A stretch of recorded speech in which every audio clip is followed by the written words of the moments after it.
Hechos capítulo 9, hermanos, hermanas.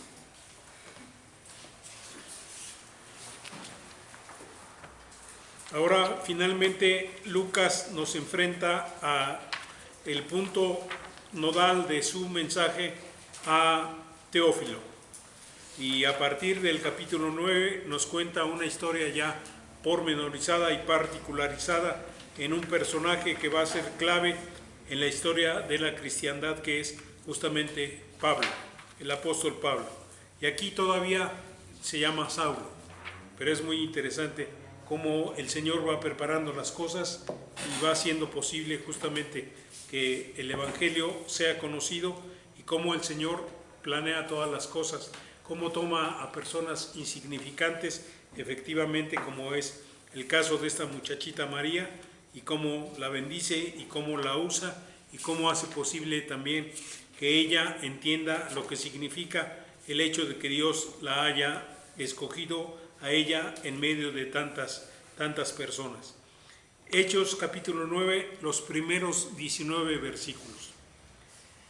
Dice la versión 60: y Saulo, respirando aún amenazas y muerte contra los discípulos del Señor, vino al sumo sacerdote y le pidió cartas para las sinagogas de Damasco, a fin de que, si hallase algunos hombres o mujeres de este camino, los trajese presos a Jerusalén.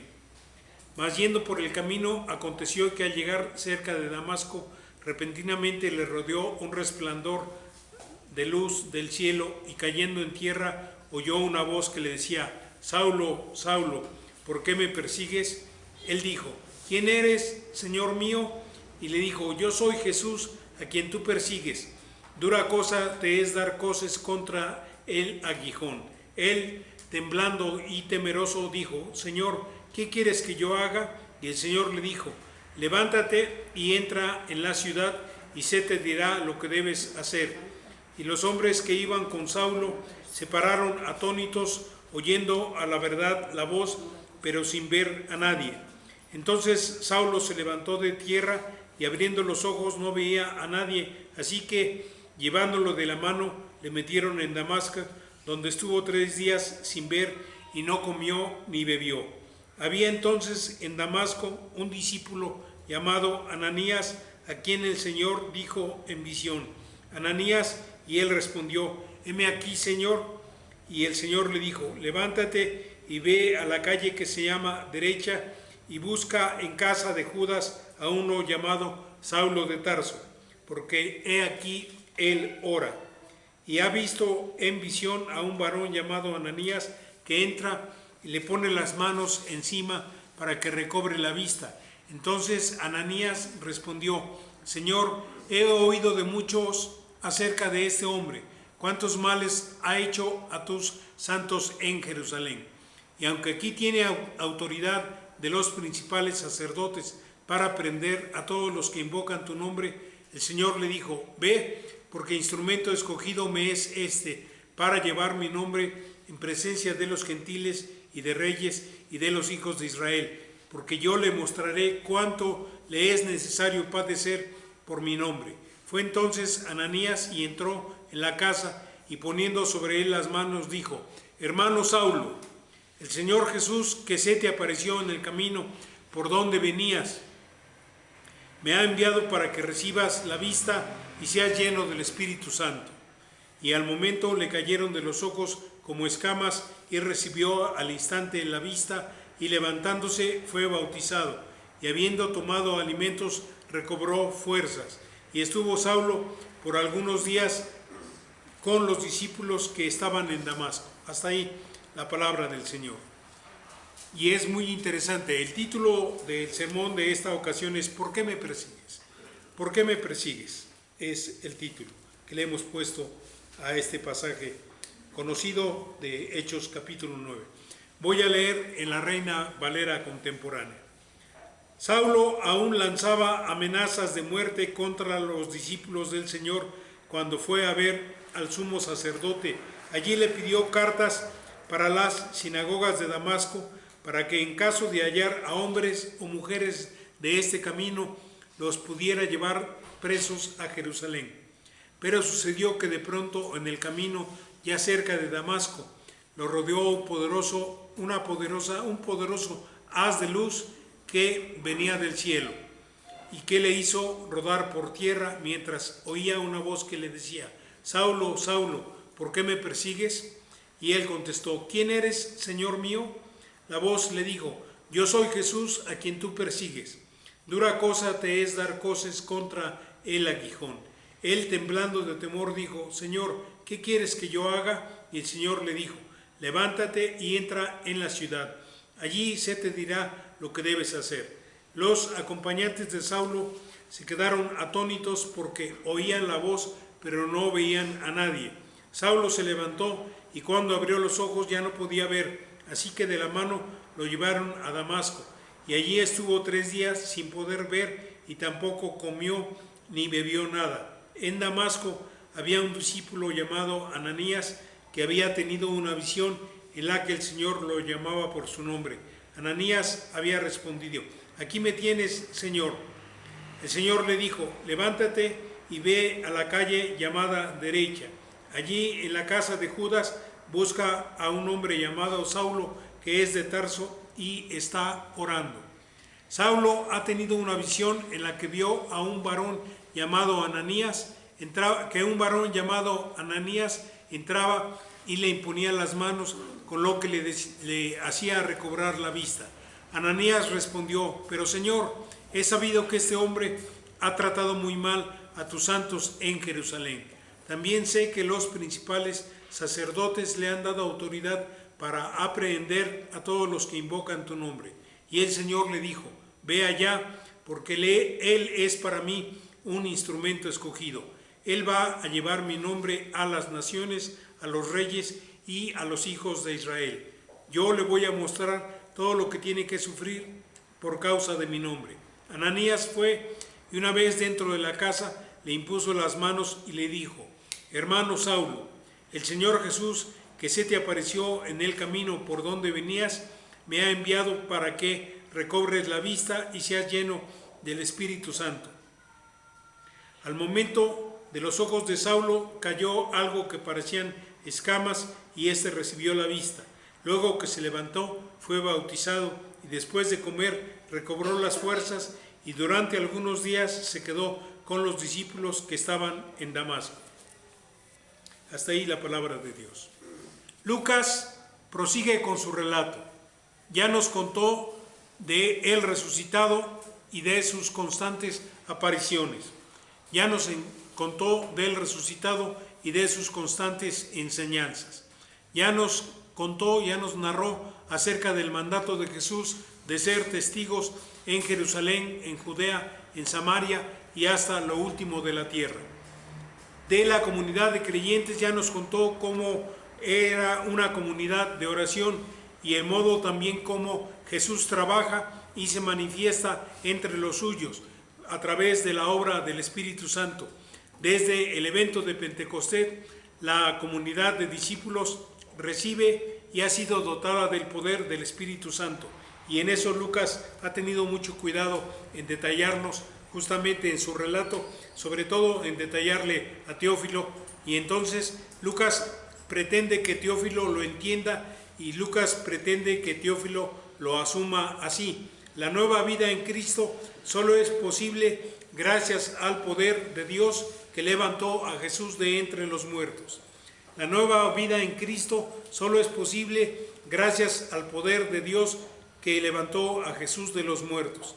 La vida nueva en Cristo se genera y profundiza gracias a la labor gestacional del Espíritu Santo, gracias a que el Espíritu Santo nos otorga dones y gracias a que el Espíritu Santo se comunica con nosotros y gracias a que el Espíritu Santo prepara nuestros corazones disponiéndolos para la obediencia.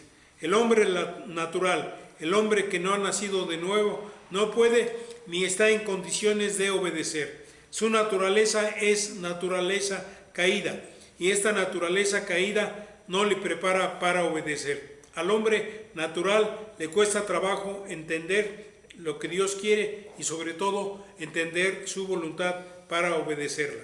Al hombre natural la misión de Dios, la tarea de Dios le parece, ridícula y contradictoria, totalmente ajena a su condición. También Dios le llega a parecer un Dios distante, e imposible. Inclusive la voluntad de Dios le puede parecer al hombre natural contradictoria y desproporcionada. ¿Cómo es posible que me pidas que yo ame a mis enemigos? ¿Cómo es posible que me pidas que yo ponga una mejilla si me pegaron en la otra? ¿No? Y en ese sentido, al hombre natural le puede parecer contradictoria y desproporcionada esa propuesta de Dios. Porque es propuesta de Dios la que dice, perdona a tu enemigo y ora por él. ¿Sí? Cuando uno no ha nacido de nuevo, eso suena ridículo. Cuando uno no conoce el poder de Dios, dice, eso es imposible. Y eso es muy importante. Por eso Pablo ha estado una y otra vez y otra vez y otra vez diciéndole a Lucas, Lucas, importa mucho que entiendas el poder del Espíritu Santo, porque solamente el Espíritu Santo puede auxiliar al ser humano para ser obediente. De naturaleza propia, ninguno de nosotros está en condiciones. Por eso es que desde el principio Lucas se ha preocupado para que Teófilo entienda que la comunidad de creyentes es comunidad de oración y es comunidad de comunión, porque de otra manera el Espíritu Santo no trabaja. Por eso el Espíritu mueve a Rubén y Rubén se levanta y dice, no es el momento, no es la hora, pero lo voy a decir, no dejemos de orar, no dejemos de tener santidad, no dejemos de preocuparnos, porque es la única manera que tenemos, que el Espíritu Santo nos recuerde por conducto de hermanos de su palabra o en los tiempos de oración, que eso es la manera como Él trabaja. Y es muy importante que aquí Lucas le ha dicho a Teófilo que está de por medio el nuevo nacimiento. Y es muy importante porque seguir a Dios implica obedecer preceptos éticos y desarrollar actitudes morales. Si el hombre natural se pregunta, ¿por qué obedecer a Dios o seguir preceptos éticos y actitudes morales? ¿Por qué seguirlos si es tan placentero pecar? ¿Por qué reducir la vida a un cúmulo de preceptos que deben regir la convivencia con el prójimo? A ver, dime por qué. Es lo que dice el hombre natural. ¿Por qué presentar la vida sujeta a rituales, mandamientos y prácticas religiosas cuando nosotros estamos convidando a la gente que no ha nacido de nuevo a que venga y cante y ore con nosotros? Le parece ridículo, ¿no es cierto? Porque si no puedo creer que Dios esté ahí siendo ustedes tan poquitos, cantando tan desafinados o teniendo tan poco control del tiempo, ¿no? Porque a veces nos falla mucho ahí, ¿no es cierto? Y entonces la gente que viene, que no ha nacido de nuevo, ve eso y dice, no puedo creer que Dios esté ahí, ¿no? Yo he tenido la oportunidad de traer varios convidados universitarios que han venido y al no sentir el impacto, ese tipo de impacto, piensan que no vale la pena seguir viniendo. ¿Por qué? Porque el hombre natural no entiende. Por eso hago la pregunta, ¿por qué reducir la vida a un cúmulo de preceptos que deben regir la convivencia con el prójimo? ¿Por qué ustedes dan gracias y aparte dan dinero? ¿Por qué a ustedes les va mal, están enfermos y dices, gracias a Dios, la enfermedad no me ha aniquilado, ¿no es cierto? Gracias a Dios, a pesar de que hay enfermedad, hay también esperanza. A pesar de que no tengo trabajo o a pesar de que estoy pasando por unos momentos críticos, yo sé que Dios me tiene de su mano, ¿no es cierto? Y para la gente eso suena ridículo porque no han nacido de nuevo. Y en eso Lucas tiene tan especial cuidado. Y por eso es muy importante que nosotros podamos mantenernos fieles a la revelación del Espíritu Santo. ¿Por qué nosotros, pregunta el hombre natural, hemos de presentar la vida sujeta a rituales, a mandamientos y a prácticas religiosas? ¿Por qué? ¿Por qué pensar que es un solo Dios habiendo tantas tradiciones que pueblan al planeta en las diferentes culturas? ¿Por qué nosotros hemos de creer en el Dios que ustedes creen? Porque la gente dice, hay miles de religiones, hay miles de dioses, sí, y los hay, pero la diferencia es que este Dios es vivo y verdadero y es el único Dios creador, eterno y personal que podemos conocer en esa dimensión. Como creador, como Señor eterno y como Dios personal, ¿sí? Y es muy importante porque el hombre natural se hace esas preguntas. ¿Por qué pensar que la felicidad depende de vincularse de una manera personal con ese Dios. ¿Realmente el Dios de la Biblia existe?, se pregunta el no creyente. ¿Realmente Dios, el Dios de la Biblia, se ha dado a conocer? ¿Es posible vincularse a Él? ¿Es posible tener comunión con Él guardadas las debidas proporciones? ¿Se puede realmente tener un vínculo con el Dios creador, eterno y personal, que es mayor que todo el cosmos? ¿Se puede? Y la respuesta del cristiano es: se puede. Precisamente por eso es que Lucas tiene cuidado en narrar la experiencia de Saulo, porque Saulo era un hombre lleno de mucha información en su cabeza, de una gran cultura de su época. Lucas, inspirado por el Espíritu Santo, escribe para Teófilo y escribe para nosotros, para las distintas generaciones y para las distintas latitudes, para los distintos países, para las distintas culturas y para las distintas tradiciones. El ministerio del resucitado abarca y recorre todo aspecto que acontece alrededor de la circunstancia humana, y de eso se trata, de poder subrayarle y poder insistirle a Teófilo. Eso que creemos tiene que ver con todo lo que le pasa a cualquier ser humano, en cualquier país, en cualquier cultura, en cualquier tiempo, en cualquier circunstancia, sea esta ideológica, sea esta religiosa, sea esta política. El Evangelio tiene que ver con todo eso, y es muy importante. Teófilo y nosotros somos invitados a detenernos y reflexionar en ello. Esto es, la comunidad de creyentes que ha visto a Jesús, la comunidad de creyentes que le ha escuchado, la comunidad de creyentes que ha sido instruida por Él, los discípulos reunidos en Jerusalén y el Señor apareciéndose, han partido el pan con Él y han compartido íntimamente sus inquietudes, dejando que Él les instruya acerca de los alcances, de lo que significa haber sido llamados a servirle y de lo que significa obedecer sus mandamientos. Esa comunidad de creyentes, los apóstoles, ha aprendido de Él que históricamente el Antiguo Testamento nos ayuda a entender el Nuevo Testamento, y que teológicamente el Nuevo Testamento nos ayuda a entender el Antiguo Testamento. Para detallar eso es que Lucas nos narra la conversión de Saulo y el gran viraje que a partir de dicha experiencia se va a derivar. Como hemos visto, Saulo era un conocedor de las Escrituras y un devoto de la ley de Moisés y de toda la tradición religiosa ligada a la liturgia del templo. Era un conocedor de la cultura romana y de la cultura griega, helenística, como se le llamaba en aquel entonces. Conocía la cosmovisión cíclica de los romanos y también conocía la tragedia griega. Un judío celoso, visionario, comprometido con su tradición y con sus creencias religiosas. Ha sido capaz de imaginar las consecuencias de la fe cristiana. Cuando se da cuenta que el ardor, la pasión y la convicción de los cristianos pone en tela de juicio la tradición judía, se pone furioso. Y entonces se sabe que se están imponiendo al ritual de los judíos. Entonces Lucas nos explica en una de las versiones que Pablo lanzaba amenazas de muerte contra los discípulos del Señor.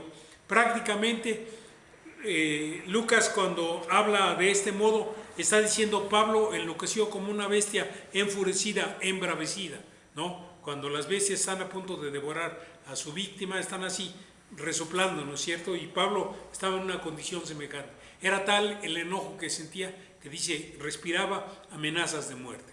Entonces veamos qué situación tan interesante, y Lucas la recuerda y Lucas la subraya para que Lucas entienda el significado y las consecuencias de la conversión, el del nacer de nuevo, para que veamos el antes, el momento específico de la conversión y el después de la conversión.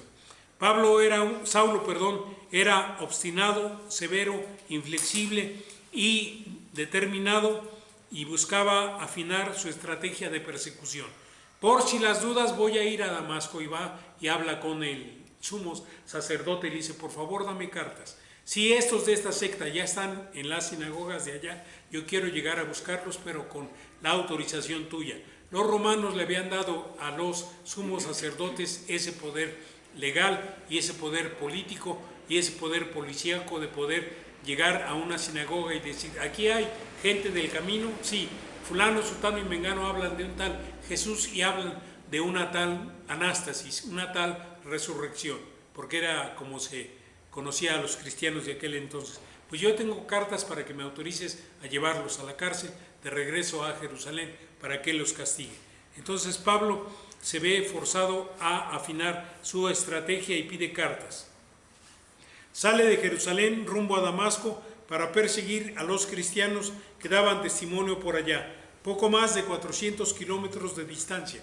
Imagínense, Pablo pidiendo cartas credenciales, subiéndose a las bestias para recorrer 400 kilómetros, 420 kilómetros más o menos de Jerusalén a Damasco, ¿no? Entonces imagínense todo el tiempo que pasa y todo lo que Dios está haciendo. Se puede decir que tiene una reacción tardía. ¿Por qué? Porque el Evangelio ya se predicaba en Damasco. Tan es así que el Señor ya tenía a un discípulo preparado y atento a su voz, que era Ananías, y tenía a otros discípulos con quienes Pablo se va a reunir, se va a juntar y va a trabajar durante un tiempo. Y es muy interesante porque Pablo, que era un hombre ágil, está reaccionando tardíamente, Saulo tardíamente, y está pidiendo cartas credenciales. No vaya a ser que por allá también haya gente del camino. ¿Qué crees? Ya hay, ¿no? Y uno de esos que ya va delante de ti es el que Dios va a usar para que tú recobres la vista y para que tú recibas al Espíritu Santo. Saulo no se lo imaginaba. Y esto es muy importante porque ninguno de nosotros se imagina lo que Dios ya tiene preparado para uno, ¿no? Hablaba en la semana con Moisés, nuestro hermano Moisés Sánchez. Entonces en la semana le decía yo, yo no sé si cuando tú estabas preparando hace 8 días el Salmo 18, porque reflexionó sobre el Salmo 18, tú estabas consciente de que Dios en eso que tú estabas preparando estaba trabajando para darle respuestas a tu suegra. ¿Se acuerdan que la hermana nos platicó de cómo para ella su recorrido es un recorrido de mucha bendición? Y puedo decir, mi escudo, mi roca, mi refugio. ¿Se acuerdan que la hermana se paró con una convicción profunda y nos platicó de eso? Y yo le decía a Moisés, ¿tú eras consciente de eso, verdad que no? Porque justamente por la crisis por la que está pasando, él dice, ¿qué hago? Pues tienes que mantenerte, hermano. Dios es el que da la bendición. Dios es el que muestra su misericordia utilizándote. Que tú no seas consciente es otra cosa, pero de que Él prepara las cosas, las prepara. Él nunca te dijo, haz bien la exégesis del pasaje, porque tu suegra se va a levantar a dar testimonio, ¿sí? Y eso es muy importante, porque Saulo no sabía que él iba a ver si acaso había ya algún infiltrado en las sinagogas. ¿Y qué crees? Sí había, más de uno. Uno de tantos es Ananías, que es además un hombre fiel a Dios, al Dios que tú persigues, que es la parte más fuerte. Y entonces se puede decir que tiene una reacción tardía. El Evangelio ya se predicaba en Damasco y los discípulos del resucitado iban delante de él. Saulo se preparó, Saulo pidió documentos. Su determinación y convicciones inician un recorrido inimaginable.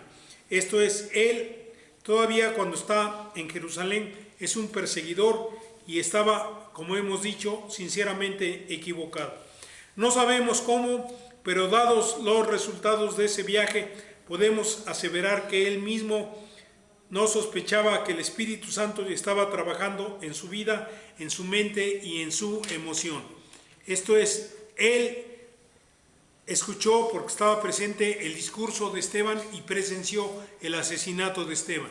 Y él nunca imaginó que eso, que en apariencia no tiene un efecto inmediato, estaba por ahí haciendo su obra. Porque la palabra que Dios le dio a Esteban es una palabra muy, muy fuerte, muy, muy directa, muy detonadora, ¿sí?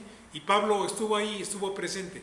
En ese momento, como no nacido de nuevo, no sospecha que eso que Dios ya puso en su vida, en la predicación de Esteban, en el discurso de defensa de Esteban, ya está haciendo un efecto en su mente, en su emoción y en su corazón, y es un previo a lo que Dios va a hacer con él cuando se enfrente en el camino a Damasco. Y Pablo no sospechó nunca que Dios ya estaba trabajando en su vida justamente en esos dos acontecimientos. escucha el discurso de Esteban y está de acuerdo que lo maten. Y es más, cuando lo van a apedrear, él les dice a la gente que lo va a apedrear: yo les cuido la ropa, vayan, háganlo y regresan, yo aquí me encargo de que nadie se robe su ropa, ¿sí? Para que veamos el tipo de tarea en la que el Espíritu Santo ya está trabajando con él. Y él no sospecha que el Espíritu Santo ya está trabajando en su vida, ¿sí? Y eso es muy importante porque la gente generalmente no sospecha que Dios está trabajando en su vida. ¿Por qué me sentiré mal? Moisés también me platicaba en la semana: fíjese, hermano, que Rubí soñó esto y esto que nos pasaba como familia.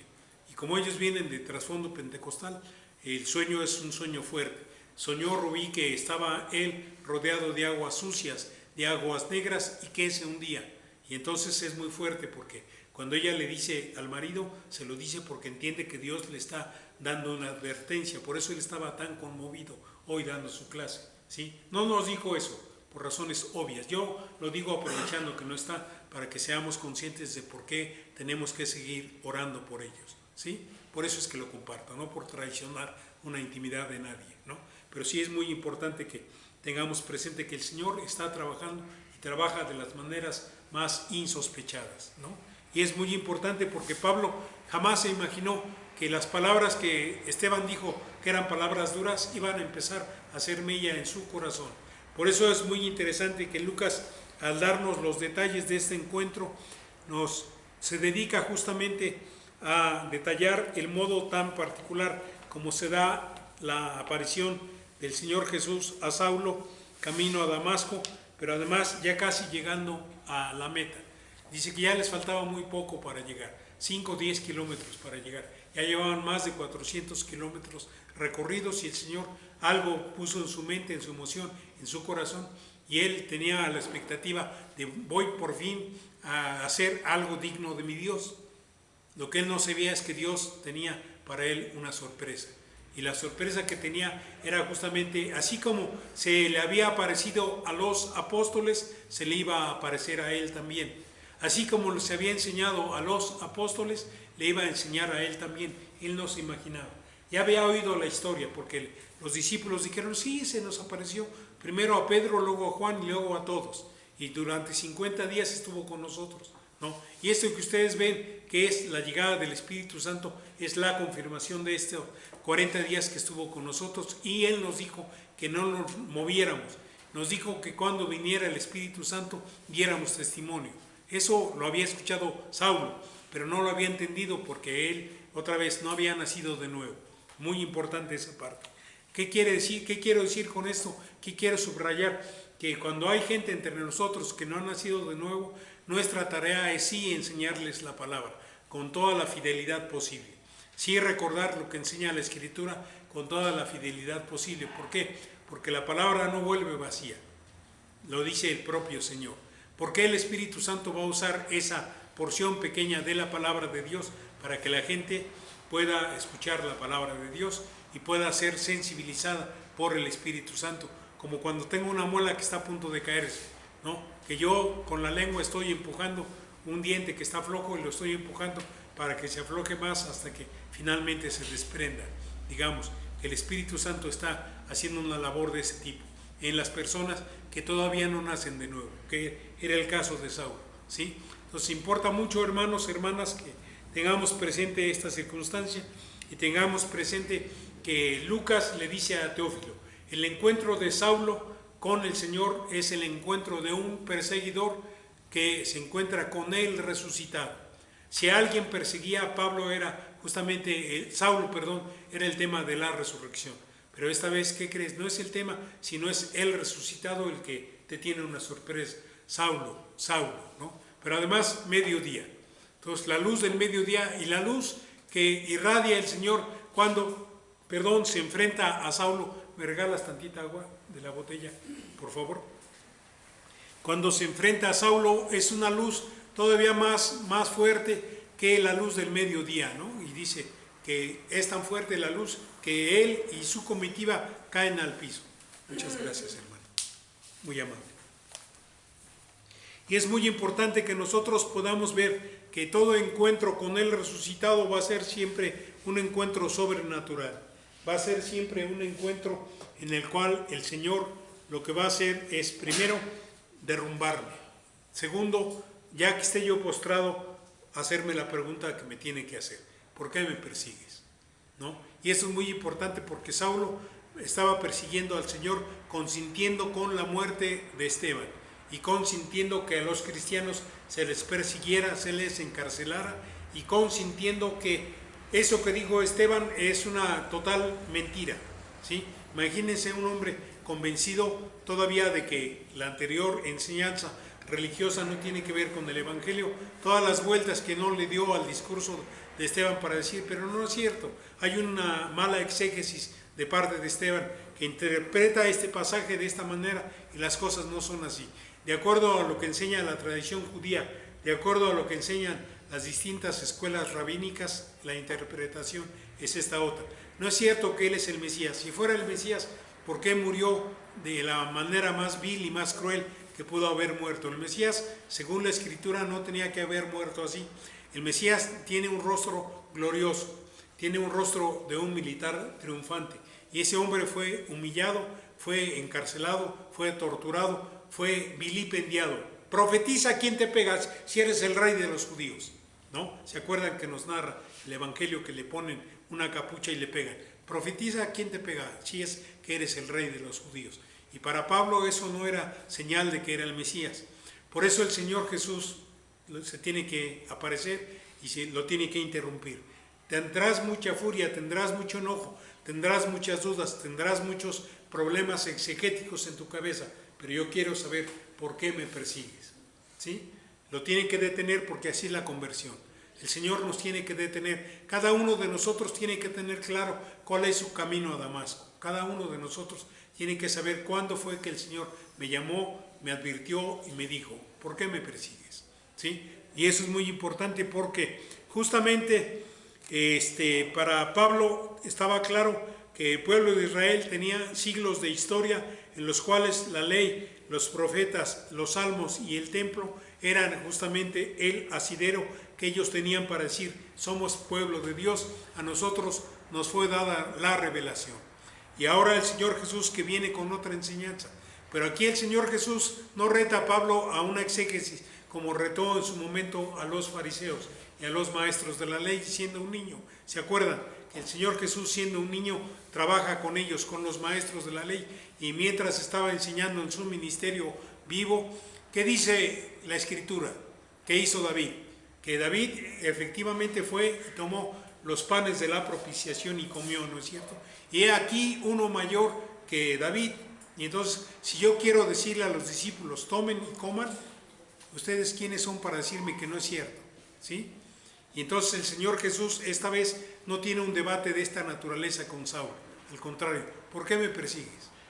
Por eso es muy fuerte, porque Pablo, o en ese momento Saulo, tiene este encuentro con el Señor y se da cuenta, se percata que no es cualquier encuentro, que finalmente a él, si no se le aparece el Señor de esa manera, si no tiene un encuentro con el resucitado de manera tan viva, una luz más fuerte que la luz del sol de mediodía en Oriente, además, ¿no? Que no es cualquier cosa. La gente que ha estado en los países árabes, la gente que ha estado allá en el Medio Oriente, por eso justamente dicen que son unos atardeceres maravillosos, porque el sol esplende de una manera espectacular, ¿no? Cuando es el mediodía el sol es brillante como el sol. Pues. Que en Oriente eso es una característica, una señal de que está. Me acuerdo cuando Abel estaba en Turquía, que tuvo oportunidad de estar y me manda una fotografía. Le digo, platícame de los atardeceres, por favor, no me interesa que me pongas retratos de mezquitas, ponme retratos del sol, con todo gusto. Y ya le dije, acuérdate que ahí esplende el sol de una manera diferente a todo el planeta. Es Medio Oriente, y entonces Pablo era consciente de eso. Y entonces de repente puede distinguir entre la luz del sol a mediodía y la luz de Jesucristo. Y entonces se puede dar cuenta que la conversión tiene que ver con un encuentro con el resucitado. No es un encuentro cualquiera, no es un fenómeno físico, no es una alucinación, no es producto de que él está con un lavado de cerebro que alguien le dijo, tú llegando a Damasco vas a poder experimentar tal o cual cosa. No, Saulo tiene que tener una experiencia tan fuerte, tan contundente, que él lo derriba de la montura a él y a sus compañeros, aunque sus compañeros nada más escuchan la voz y Pablo puede ver al Señor. ¿Quién eres, Señor? Es la pregunta, ¿no? Porque, número uno, ¿por qué me hablas? Número dos, ¿quién eres? ¿No? Y entonces el Señor Jesús es muy claro. Soy Jesús a quien tú persigues. Soy Jesús que estaba presente hablando por conducto de Esteban, que estaba presente en cada uno de los creyentes que hablaron en lenguas en aquella ocasión que derramé mi Espíritu Santo. Soy Jesús a quien tú persigues. Y después le dice, dura cosa te es dar coces contra el aguijón. Dura cosa te es, muy difícil te es estarte resistiendo a mi mensaje. Porque lo más seguro, insisto, es que Pablo le daba vueltas al discurso de Esteban. Decía, pero no puede ser posible. Pero Esteban habló con tal convicción que yo estoy realmente convencido que solamente un fanático pudo hacer eso. Y Pablo se estaba resistiendo a esa verdad revelada por Dios. Me acuerdo mucho de una experiencia que tuve con mi papá. Mi papá no fue un creyente fiel, así, en un sentido íntegro de la palabra. Como todo ser humano, tuvo sus deslices y tuvo sus problemas. Me acuerdo que había en la iglesia, y vivíamos a 2 calles de la iglesia, donde ellos creyeron y donde yo crecí, culto los días jueves. Mi papá nunca llegaba temprano, llegó temprano, me dice, nos vamos al culto. Y a media predicación Dios me estaba hablando, siendo yo un niño y estaba llorando. Después llegó a la casa enojado diciendo, y se pone a llorar porque está enojado que lo llevé al templo, ¿no? Según él, yo estaba llorando por enojo, según mi papá. Pero no, yo no pude decirle, no, papá, Dios me estaba hablando, ¿sí? Perdón. Pablo tiene claro entonces que se está encontrando con el resucitado. Así es el Señor. Y entonces conviene que cada uno de nosotros nos demos cuenta que cada vez que Dios nos habla como resucitado. Nos habla como el Señor que ha sido glorificado por el Padre, aquel Señor del que Dios, el Padre, dijo, es mi Hijo amado, ¿sí? En Él tengo toda complacencia. Entonces, cada vez que Dios nos habla, cada vez que Dios trabaja con nosotros, cada vez que Dios nos da un alto en el camino, en nuestro camino a Damasco, quiere que nosotros podamos experimentar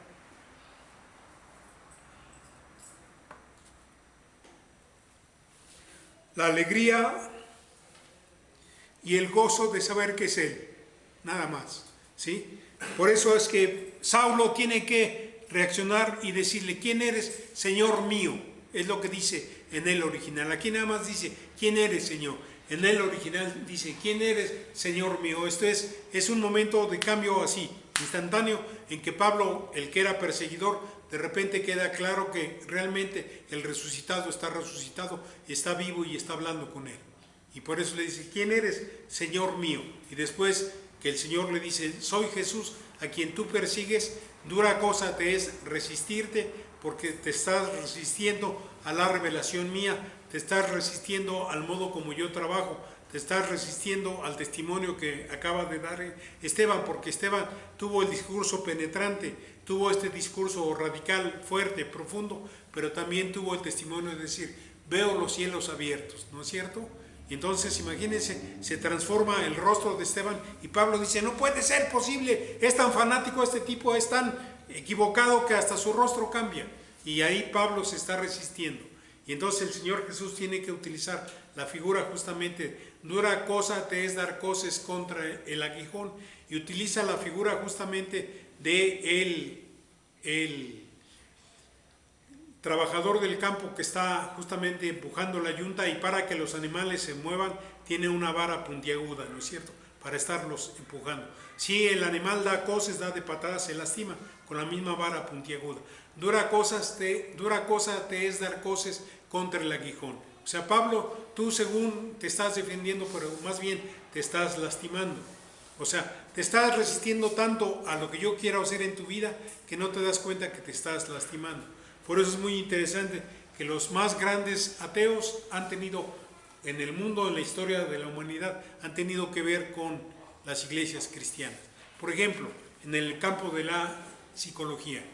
B.F. Skinner, que es un psicólogo clásico, que es un hombre muy capaz en su trabajo, él se vuelve ateo porque la abuela, como era un niño inquieto desde muy pequeño, fue un gran investigador en psicología, porque la abuela estaba en las estufas de aquel entonces, que eran estufas donde uno ponía el carbón arriba, abajo, y tenía el espacio para meter los recipientes y cocinar. Cuando estaba eso a medio enfriar, el niño maldoso, que era B.F. Skinner, se portaba mal y la abuela lo agarraba del pelo y le metía la cabecita ahí en esa parte caliente. Así va a ser el infierno si te sigues portando mal.